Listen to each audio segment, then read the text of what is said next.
মদের বোতল ফেলে দেয়। মদের বোতল মানে স্কুলের মধ্যেই মদের বোতল পাওয়া যায়, তাই না?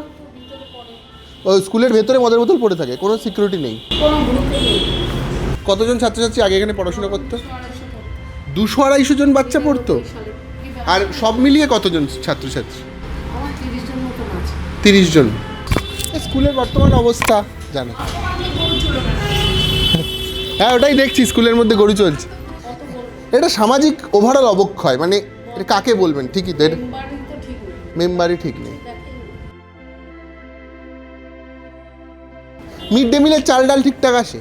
চালই আসে, আর কিছুই আসে না। এখানকার বিধায়ক কাঞ্চন মল্লিক 5 বছর ধরে ক্ষমতায় আছেন, আর কিছু বলার নেই। যেখানেই যাবেন সেখানেই একই অবস্থা, মানুষ পড়াশুনো করার মতো সুযোগ নেই। দামি দামি, এই ধরুন গোটা উত্তরপাড়ায় লাখ লাখ টাকা দামের স্কুল টুল তৈরি হচ্ছে, হলুদ রঙের বাস চলছে, যারা বড়লোক তাদের ছেলে মেয়েদেরকে পড়াচ্ছে, আর গরিব সাধারণ মেহনতি মানুষ যাদেরকে 2000-1500 টাকা মাসে দিয়ে আমাদের রাজ্য সরকার ভুলিয়ে রেখেছে, কেন্দ্র সরকার ভুলিয়ে রেখেছে, যাদের বাড়িতে একটা গ্যাস কিনে দুপুরবেলার কাঠের জালে রান্না করে রাত্রিবেলা গ্যাসে রান্না করতে হয়, সেই পরিবারের মানুষের বাচ্চারা এরকম স্কুলে পড়েন, যে স্কুলে রাত্রিবেলা রাতের আঁধারে সমাজ বিরোধীরা মদ খেয়ে মদের বোতল ভেতরে ছুঁড়ে ফেলে দিয়ে যায়।